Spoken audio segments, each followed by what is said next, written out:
पहला यूहन्ना 3:22 हम इसको ध्यान से पढ़ेंगे और वहाँ कुछ लिखा है इस तरीके से है, और जो कुछ हम मांगते हैं, ध्यान से सुनना, मांगना आपकी ज़िंदगी में है, आप बहुत सारी चीज़ें प्रभु से मांगते हैं और उससे पाते भी हैं। जो कुछ हम मांगते हैं वह हमें उससे मिलता है, इसमें कोई शक नहीं है, क्योंकि हम उसकी आज्ञाओं को मानते हैं और जो उसे भाता है वही करते हैं। बहुत इंपॉर्टेंट चीज़ है ये, जो उसे भाता है हम वही करते हैं। जो हम उससे मांगते हैं वो हमसे मिलता है, वह हमें उससे मिलता है क्योंकि हम उसकी आज्ञाओं को मानते हैं। हालेलुया। ये चीज़ तो आपको अपनी ज़िंदगी में लाना पड़ेगा। संसार का व्यक्ति नशा कर रहा है, संसार का व्यक्ति बेविचार कर रहा है, संसार का व्यक्ति अपना टाइम फालतू चीज़ों में व्यतीत कर रहा है, पर आपका वातावरण वो चीज़ नहीं है, आपकी जगह वो नहीं है, आपके खड़े होने की जगह वो नहीं है, आपके बात करने की जगह वो नहीं है। परमेश्वर ने आपको कुछ स्पेशल देना है तो स्पेशल चीज़ों के पास आपको रहना पड़ेगा, उसके लिए विशेष जगह तैयार करनी पड़ेगी। हालेलुया। आपको अपनी ज़िंदगी में एक प्रोटोकॉल तैयार करना होगा जिसके माध्यम से परमेश्वर वो आ रहा है, वो काम करना चाह रहा है, तो उसका एक चिन्ह आपकी ज़िंदगी में दिखना चाहिए। अरे वो नहीं कह रहा है कि आप अपने आप को नाश करो, वो नहीं कह रहा कि आप अपने आप को ख़त्म करो, वो नहीं कह रहा कि अपने आप को मिटा दो तभी मैं आपके लिए काम करूँगा, ऐसा कुछ भी नहीं कर रहा है। कह रहा है तू केवल विश्वास कर और मेरे वचन को अपनी ज़िंदगी में आत्मिक नियमों को मानते हुए, आज्ञाओं को मानते हुए स्थिर रह। देख वो समय दूर नहीं है कि आप एक चिन्ह के रूप में होंगे, वो समय दूर नहीं है कि आप एक बड़े बल के साथ खड़े होंगे और आप ही और आपका पूरा परिवार एक संपन्नता के साथ जी पाएगा। ऐसा चिन्ह आपकी ज़िंदगी में दिखाई देगा। वो सब कुछ तो दे दिया, सब कुछ दे दिया। अगर इस बात को पढ़ें, रोमियो अध्याय 8:32 को पढ़ें, उसने सब कुछ दे दिया, क्यों आपको नहीं देगा और चीज़ें? उसने अपने निज पुत्र को दे दिया। रोमियो 8:32 को अगर हम पढ़ें तो वहाँ लिखा क्या है, जिसने अपने निज पुत्र को भी ना रख छोड़ा और परंतु उसने हम सब के लिए दे दिया, तो वह उसके साथ हमें और सब कुछ क्यों ना देगा? क्यों नहीं देगा? क्या आप उसका इंतजार कर रहे हैं? क्या उसके इच्छा पे जीने के लिए अपने आप को तैयार कर पा रहे हैं? वो झूठा नहीं है, वो सच है, वो सच है। उसका नाम ही सच है, उसका नाम ही जीवन है, उसका नाम ही मार्ग है, सत्य है और जीवन है। वो आपको क्यों कुछ नहीं देगा? जब अपने इकलौता पुत्र आपको दे सकता है तो वो आपको और आशीषें क्यों ना देगा? आपको घर की आशीष क्यों ना देगा? आपको संपन्नता की आशीष क्यों ना देगा? आपके बच्चों को बुद्धि और ज्ञान की आशीष क्यों ना देगा? आपके परिवारों को ऊंचा उठाने का आशीष क्यों ना देगा? आपकी बीमारियों का समाधान आसानी से क्यों ना करेगा? आपके जानवरों में बरकत और आशीष क्यों ना देगा? वो सब कुछ देगा। दाऊद कहता है भजन 138:8 को अगर हम पढ़े तो लिखा है कि वो हमारे लिए सब कुछ पूरा करेगा, किसी भी चीज की घटी नहीं होने देगा, वो हमारे लिए सब कुछ पूरा करेगा। पर आपको महिमा देना है परमेश्वर को, आपको अपनी जिंदगी में प्रथम स्थान पे रखना है मसीह को। वो हमारे लिए प्रकट होगा, वो हमारे लिए जाहिर होगा, वो हमारे लिए दिखाई देगा। हमारे हर परेशानियों में, हमारी हर दुर्बलताओं में वो हमें शांति के लिए दिखाए, शांति के साथ खड़ा हुआ दिखाई देगा। वो हमारी ज़िंदगी की दुर्बलता को लेते हुए हमारे साथ दिखाई देगा। वो हमारी ज़िंदगी में शैतान के कामों को नाश करते हुए दिखाई देगा। वो तमाम बुरी परिस्थितियों को बाहर से रोक देगा, ऐसा करते हुए वो दिखाई देगा। इसीलिए हमें करना क्या है? भजन 138:2 को पढ़ेंगे तो लिखा है कि मेरे नाम से बढ़कर मेरे वचन का तू आदर कर, मैं तेरे पवित्र मंदिर की ओर दंडवत करूंगा। भाई बहन, ये करना है आपको, पवित्र मंदिर में दंडवत करना है प्रभु के साथ। तेरी करुणा और सच्चाई के कारण मैं तेरा धन्यवाद करूंगा, क्योंकि तूने अपने वचन को अपने बड़े नाम से अधिक महत्व दिया है। तो जो वचन है वो यीशु मसीह है, जो वचन है, 1 यूहन्ना 1:5, वही प्रकाश है, वही ज्योति है। ये आपके लिए भारी तो नहीं होना चाहिए, ये कोई बोझ नहीं है। आप जब इससे ये विश्वास करते हैं कि ये परमेश्वर की जुबान है, बाइबल परमेश्वर की जुबान है, वचन परमेश्वर का जुबान है, एक सीक्रेट, एक रहस्य है, बल पाने का रहस्य इसमें है, शक्ति पाने का रहस्य इसमें है, जीवन पाने का रहस्य इसमें है, अनंत जीवन पाने का रहस्य इसी में है। तो उसके पास आने के लिए हमें अपने हृदय को तैयार करना होगा। उसके पास आने वाले को वो कभी बाहर नहीं करता। एक अच्छे मन के साथ, एक शुद्ध मन के साथ, पूर्ण दशा के साथ हम उसके पास आ जाते हैं।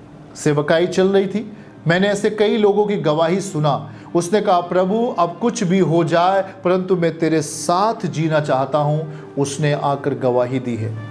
वो चंगा होकर के, सुरक्षित होकर के, बिल्कुल स्वस्थ होकर के वो गवाही दे पाया है। क्यों? क्योंकि अब उसकी ज़िंदगी में संदेह नाम का चीज़ मिट गया है।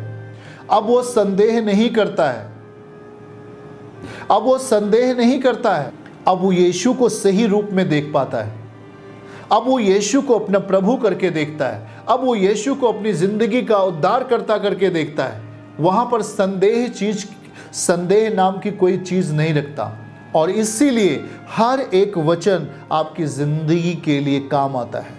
हर एक वचन और आपकी प्रार्थनाएं, आपकी संगति, आपका वचन के साथ जीना, परमेश्वर के साथ एक व्यक्तिगत रिश्ता बनाकर जीना आपकी ज़िंदगी के लिए बेहतर स्थान रखता है। तब भी हर वो समस्याएं दूर होती दिखती हैं, तब हर एक दुर्बलताएं दूर होती हुई दिखती हैं। आपकी ज़िंदगी में परमेश्वर अपना अनुग्रह करना शुरू करता है। शैतान भी अपनी बात को एक तरफ लाता है और कहता है कि मेरी बात सुन। अदन की वाटिका में जो कुछ घटना घटी है वो चौंकाने वाली थी। परमेश्वर की आज्ञाओं को तोड़ देना, अदन से बाहर आ गया, संपन्नता से बाहर फेंक दिए गए, संपन्नता से बाहर कर दिए गए आदम और हवा। और उन्हीं के लिए संघर्ष काफ़ी लंबे समय तक चला, मसीह के आने तक। और फिर हमारे लिए एक ऐसा अदन फिर से मसीह तैयार कर रहा है और तैयार कर दिया है। आपको प्रवेश करना है विश्वास के साथ। आमीन बोलिए, हालेलुया। तो आज वो हमारे जीवन में प्रकट होना चाहता है। आज वो हमारे लिए उद्धार देना चाहता है। आपके बच्चों को हर एक एक्सीडेंट से बचाना चाहता है, हर एक रोगों से बचाना चाहता है, आपके परिवार को, आपके जीवनों को अच्छा स्वास्थ्य देना चाहता है। तो वो क्यों ना हम उसके साथ रहें, क्यों ना हम उसके साथ जीवन जिए। अनोखा है वो, अनोखा है। उसकी बातें, उसके आश्चर्य कर्म अनोखे हैं। इसलिए हम जब उसके साथ समय व्यतीत करना शुरू करते हैं तो वो हमें आश्चर्य कर्मों में रखता है। वो हमें वंडर और शाइन, चिन्ह और चमत्कारों में रखना शुरू कर देता है। हालेलुया। परमेश्वर के प्रिय बेटे बेटियों, खुदावन के प्रिय जनों, इस समय हमें बड़ी बारीकी से देखना है कि जो चीज़ें महत्वपूर्ण होती हैं, जो चीज़ें बहुत ही उसका मूल्य ज़्यादा होता है, अगर उसे हमें प्राप्त करना है तो उतना एफर्ट करना पड़ता है, प्रयास करना पड़ता है। उसके लिए उसी रीति से हमें अपने आप को तैयार करना होता है। हालेलुया। अगर हमें एक बड़े डॉक्टर के पास जाना है तो उस बड़े डॉक्टर की जो फीस होगी, उस लेवल की फीस को हमें लेकर जाना पड़ेगा। या अगर हम एक बड़े वकील को करना चाहते तो बड़ी वकील के पास जाने के लिए बड़ी फीसें होती हैं, छोटे वकील के पास जाने के लिए छोटे फीसें होती हैं। आपको इस बात को समझने की ज़रूरत है कि हम अपनी ज़िंदगी को अगर सर्वशक्तिमान के लिए तैयार कर रहे हैं तो उसे किस डिज़ाइन में, किस आकार में तैयार करें। आप जब सुबह उठते हैं तो बहुत सारे ऐसे लोग हैं जिन्होंने बगैर प्रेयर किए हुए अपने कामों में लग जाते हैं, बगैर प्रार्थना किए हुए अपने कामों को पूर्ण करना शुरू करते हैं।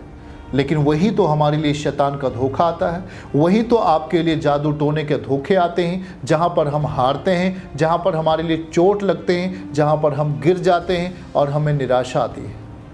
आप अपनी ज़िंदगी की शुरुआत प्रार्थनाओं से करें, ये दिन भर के कामों पर आपके कामों पर आशीष होगी। सोते समय हम प्रार्थना करके हम जब परमेश्वर के सम्मुख हो करके बिस्तर पे जाते हैं तो वो रात्रि हमारे लिए खुदावन की रात्र होगी, एक बेहतर आशीषों की रात्र होगी।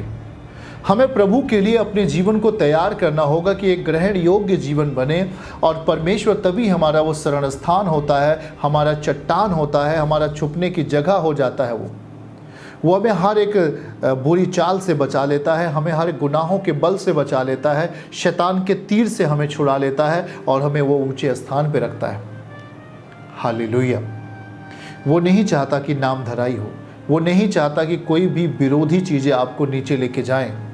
इसीलिए हमें परमेश्वर की ओर अपने ध्यान को, अपने मन को हमेशा करके रखना चाहिए।